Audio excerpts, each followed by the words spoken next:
यवतमाळ येथील श्री वसंतराव नाईक शासकीय वैद्यकीय महाविद्यालय आणि रुग्णालयातील प्रशासकीय कामकाजावरून नवा वाद निर्माण झाला आहे।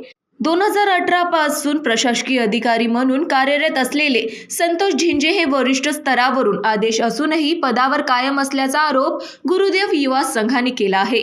संघाचे अध्यक्ष मनोज गेडाम यांनी अधिष्ठाता डॉक्टर प्रशांत उईके यांच्या मार्फत वैद्यकीय मंत्र्यांकडे निवेदन सादर करून झिंजे यांना तत्काळ पदावरून हटविण्याची मागणी केली आहे। तसेच रुग्णालयातील कंत्राटे, डागडुजी, सुरक्षा व्यवस्था आणि औषध भांडाराशी संबंधित कामांमध्ये गैरव्यवहार होत असल्याचे आरोप करण्यात आले। दरम्यान या सर्व आरोपांची निष्पक्ष चौकशी करून सत्य समोर आणावे अशी मागणी होत असून प्रशासनाच्या भूमिकेकडे सर्वांचे लक्ष लागले आहे। आपण बघू शकता, हे आयुक्त मुंबई यांचे पत्र आहे।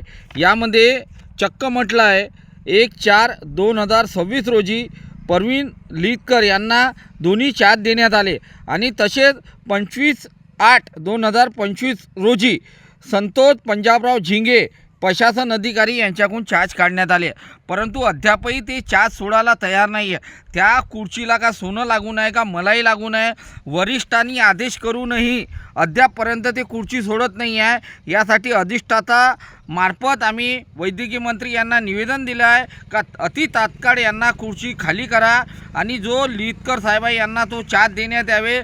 आणि मला तर असं वाटत आहे एवढी मनमानी आहे त्या संतोष झिंगे साहेबांची, का त्यांची एवढी मनमानी कारभार आहे का ते खुर्चीची पाटी जे आपलं जे आहे ऑफिस सोडायला तयार नाही प्रशासन, तर नेमकं त्या खुर्चीवर का खजाना आहे का सोनं आहे, या माझा मोठा प्रश्न आहे। एकही कर्मचारी संपूर्ण त्यांच्यापायी त्रस्त आहे। मी वैद्यकीय मंत्री साहेबांना हे म्हणतो की ह्या आदेशाला, या पत्राला तुमच्या जुमारत नसन, यापेक्षा वैद्यकीय मंत्र्यांची शोकात गोष्ट काय, आयुक्ताची शोकात गोष्ट काय। त्यामुळे संतोष झिंगे यांना त्वरित त्या खुर्चीहून हटवण्यात यावे। शासनाने या पत्राला जुमारत नसन याच्यात चक्क लिहून आदेश करून का अति तात्काळ त्यांनी खुर्ची खाली करण्यात यावे आणि लितकरला चार्ज देण्यात यावे। परंतु आज अशी परिस्थिती काय, वारंवार लितकर साहेबांना चार्ज मिळत नाही आहे। यापेक्षा शासकीय रुग्णालयाचा भोंगळ कारभार काय आहे हे यवतमाळ जनते आणि पालकमंत्री साहेब मनाची नाही तर तनाची ठेवा आपण, आणि ह्या जो संतोष झिंगे आहे याला अति तात्काळ अतिशीघ्र या खुर्चीहून हटवा, ही आमची यवतमाळ जनतेची मागणी आहे। जय गुरुदेव। महान्यूज 7 करिता यवतमाळवरून अक्रम दिवाण यांची रिपोर्ट।